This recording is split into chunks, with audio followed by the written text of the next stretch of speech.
moi, on me dit, l'Union, il faudra la faire en décembre ou en janvier. C'est quoi cette histoire? Moi, je veux parler des Sénois. Moi, je rencontre des Sénois. Là, tout à l'heure, après la réunion, à 19 h, j'ai 30 personnes de Berthe, je crois qu'ils viennent ici d'ailleurs, hein, voilà, qui veulent qu'on parle de la manière dont ils souhaiteraient que l'énorme rénovation, et belle rénovation qui s'est fait à Berthe, qui a coûté 300 millions d'euros, soit pérennisée. Donc pour ça, est-ce qu'on va avoir un peu plus de gardiens dans les immeubles? C'est de ça dont on va parler. Là aussi, vous voyez, on est dans le...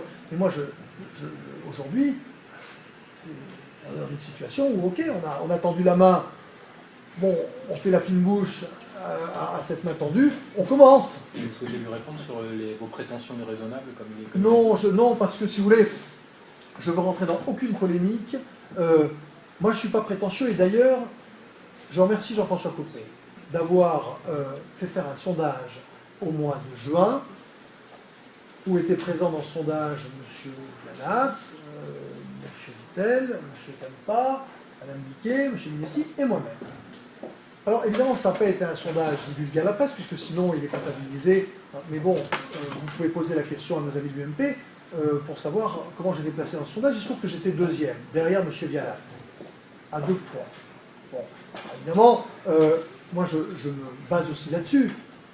C'est-à-dire qu'à un moment, de prétention, j'en ai pas, parce que, vous savez, quelqu'un qui se présente à une élection et qui, avant de se présenter, dit à la personne avec qui il aurait souhaité être uni, tu choisis, est-ce que tu préfères être maire, ou est-ce que tu préfères être premier adjoint et vice-président de TPM, je n'ai pas l'impression que ça soit d'une grande prétention. Par contre, c'est vrai que je suis très à l'aise sur l'équipe, parce que je vous parlais du temps passé tout à l'heure pour constituer une équipe, pour jauger, sonder, voir si les gens vont avoir du temps à passer, parce que vous avez aussi des gens très capables, et puis qui sont complètement pris par leur projet professionnel et qui n'ont pas de temps.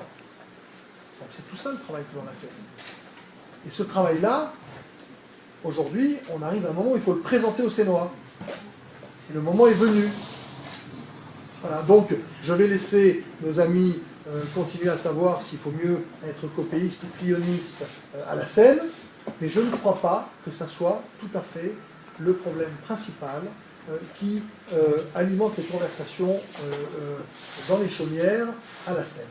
Par contre, savoir si enfin on va refaire correctement la corniche de Tamaris pour que les gens qui ont envie de faire un peu de vélo, faire un footing sans se casser la cheville, pêcher, se promener sur les 4 km de corniche, un endroit extraordinaire. Quand on voit la voirie de Berthe et la voirie de la corniche, on se dit tiens, il faudrait peut-être rééquilibrer. Donc mon projet, je le dis clairement, c'est aussi un projet de rééquilibrage. D'abord parce qu'on a fait le nord, on a fait le travail au nord, qu'il faudra continuer à avoir une vigilance extrême pour que ça ne périclite pas. Mais nous, on y réfléchit.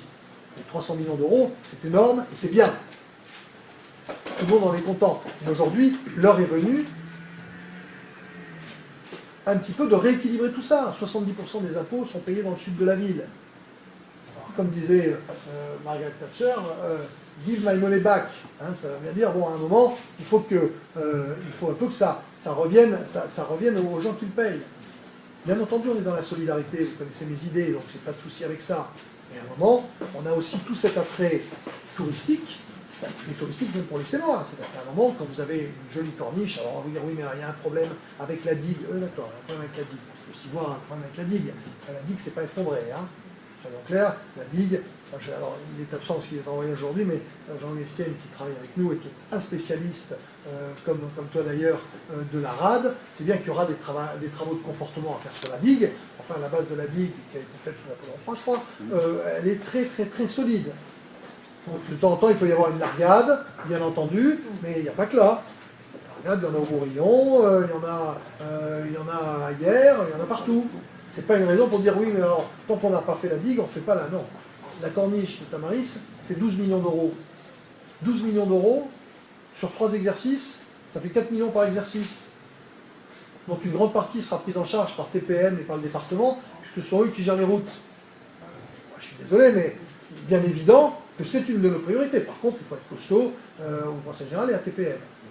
C'est d'ailleurs pour ça que depuis le départ, j'appelle de mes voeux, et j'ai appelé de mes voeux, le fait, parce que je pensais que c'était plutôt intelligent, que Gilles Vincent, que Philippe Vittel et moi-même s'occupions ensemble de ce projet.